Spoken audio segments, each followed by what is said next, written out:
15ই August স্বাধীনতা দিবস গোটা রাজ্য জুড়েই পালন করা হবে। ঠিক তেমনি বীর শহীদদের প্রতি সম্মান জানিয়ে তিরঙ্গা যাত্রারও আয়োজন করা হবে।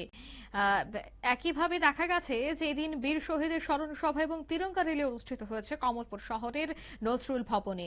মণিপুরি ইয়ুথ অ্যাসোসিয়েশনের উদ্যোগে শহীদের রক্তে লেখা ইতিহাস কখনো মুছে যায় না, প্রজন্মের পর প্রজন্ম পেরিয়ে গেলেও বীরদের আত্মত্যাগ মানুষের হৃদয়ে বেঁচে থাকে। সেই অমর শহীদের প্রতি শ্রদ্ধা, ভালোবাসা এবং কৃতজ্ঞতা জানিয়ে কমলপুর শহরে আবেগঘন কর্মসূচির আয়োজন করল কমলপুর মণিপুরি ইয়ুথ অ্যাসোসিয়েশন। মণিপুরি সম্প্রদায়ের উদ্যোগে বৃহস্পতিবার কমলপুর শহরের বুকে আয়োজিত হয় এই সুসজ্জিত শহীদ স্মরণ র্যালি। হাতে হাতে শ্রদ্ধার প্রতীক, হৃদয়ে শহীদদের স্মৃতি নিয়ে র্যালিতে অংশ নেন মণিপুরি সম্প্রদায়ের বহু মানুষ। কি উঠে আছে শোনাবো। 136তম শহীদ দিবস উদযাপন করতে যাচ্ছি। আজকের এই শহীদ দিবস উদযাপনে আমরা কমলপুর শহর পরিক্রমা করেছি। আমরা একটা শোভাযাত্রা সম্পন্ন করেছি।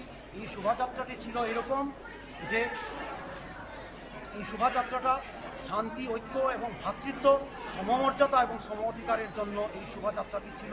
এই শোভাযাত্রাটি কমলপুরে সংগঠিত হয়েছে অদ্য 11টা থেকে 12টার মধ্যে, এবং পরবর্তী আমরা যে অধিবেশন আজকে হল সভা বা হলে আমরা উদযাপন করতে যাচ্ছি।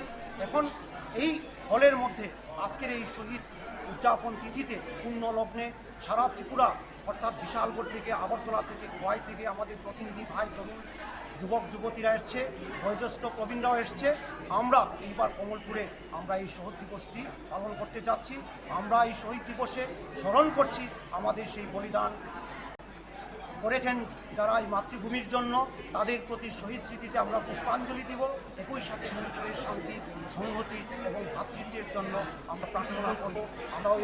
আমরা আশা করি যে এই ত্রিপুরাতে যেভাবে আমরা যে জনগোষ্ঠীগুলি আমাদের মধ্যে আছে, যেমন পাঙ্গা জনগোষ্ঠীর লোক আজকে বড় আকারে আজকের এই শহীদ উদযাপন আজকে তিথিটিতে তা উপস্থিত হয়েছেন। আমরা অন্তরকে মেইতি জনগোষ্ঠীর লোক থেকে তাদের উপস্থিতি আপ্লুত। আমরা আশা করব ভবিষ্যতেও আমরা একসাথে আমাদের সৌভ্রাতৃত্বমূলক। আপনারা শুনলেন তাদের এই কর্মসূচি সম্পর্কে বিস্তারিত।